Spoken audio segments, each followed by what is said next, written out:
வாழை விவசாயிகள் எல்லாருமே என்ன பண்ணுவாங்க அப்படின்னா, தாய் மரத்தை சுற்றி இருக்கக்கூடிய பக்குக்கன்றுகளை என்ன செய்வாங்க அப்படின்னா, ஒன்று அருவாளை வச்சு அறுத்து விடுவாங்க, அல்லது எங்கள் ஏரியாவில் பிக்காசுன்னு சொல்லுவோம். அதை வச்சு என்ன செய்வாங்க அப்படின்னா, வாழைக்கன்றுகளை வந்து கொத்தி வந்து எடுப்பாங்க.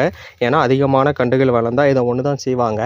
ஆனால் நம்ம வந்து ஒதுக்கி விட்ருக்க வாழைக்கன்று நம்மளுக்கு சீக்கிரம் வளர்ந்து வந்துச்சு அப்படின்னா, அந்த வாழை மரத்தினுடைய அண்டி, அதாவது தூர் பகுதி வந்து என்ன செய்யும் அப்படின்னா ரொம்ப சின்னதாக இருக்கும். நீங்கள் பார்த்தீங்கனாலே தெரியும் எவ்வளோ சின்னதாக இருக்குது பார்த்தீங்களா. இதனால் என்ன ஆகும் அப்படின்னா, ஈஸியாக வாழை மரங்கள் வந்து காற்றுல உடஞ்சி விழுந்துடும். இதுக்காக பக்கத்தில் இருக்கக்கூடிய கன்றுகளை என்ன செய்கிறாங்க அப்படின்னா, இதே மாதிரி திருகி வந்து விடுறாங்க. பாதியிலேயே என்ன செய்கிறாங்க அப்படின்னா உடச்சி வந்து விடுறாங்க. இப்படி உடச்சி விடுறதுனால என்ன ஆகும் அப்படின்னா, இந்த தூரை பார்த்தீங்களா, இந்த தூர் வந்து ரொம்ப வந்து பெருசாகும், நல்லா தண்டியாக வந்து ஆகும். ஏன்னா ஒரு 10லேருந்து 15 நாள் வந்து இந்த வாழை கன்றுகள் வந்து தழுக்காது.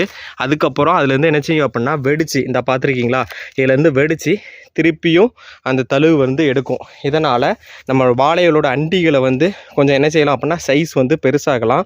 இப்படி ஆக்கணும் அப்படின்னா நம்மளோட வாழைகளை இயற்கை சீற்றத்துலேருந்து ஓரளவு நம்மளால் என்ன செய்ய முடியும் அப்படின்னா காப்பாற்ற வந்து முடியும்.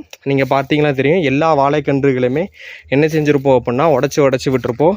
இது வந்து 20-30 வருஷத்துக்கு முன்னாடி இந்த டெக்னிக்கை தான் எங்கள் தாத்தா எல்லாருமே என்ன செஞ்சுருக்காங்க அப்படின்னா ஃபாலோ பண்ணியிருக்காங்க. இப்போது இந்த ஒரு டெக்னிக்கை எங்கள் ஏரியாவில் எங்களோட மாமா ஒரு ஆள் மட்டும்தான் என்ன செய்கிறாங்க அப்படின்னா ஃபாலோவே பண்ணுறாங்க. மித்த எல்லாருமே வயக்காடு வந்து நீட்டாக இருக்கணும், நம்ம போனால் எந்த ஒரு இடைஞ்சலுமே இல்லாமல் இருக்கணுங்கிறதுக்காக அறுத்து வந்து விட்டுருவாங்க. ஆனால் எங்கள் மாமா வந்து இன்னும் பழைய மெத்தடை என்ன செய்கிறாங்க அப்படின்னா ஃபாலோ பண்ணுறாங்க. நீங்கள் இந்த கண்ணை தெளிவாக பாருங்கள், உங்களுக்கு தெரியும். இந்த கண்ணு உடச்சி விட்டதுக்கப்புறம் அந்த சைஸ் பார்த்தீங்களா எவ்வளோ அழகாக நல்லா பெரிய சைஸாக வந்திருக்கு. இப்போது என்ன ஆகும் அப்படின்னா, இந்த பாதியில் இருந்து அந்த வெடித்த இடத்துல திருப்பி என்ன செய்யும் அப்படின்னா தழுத்து வந்துடும்.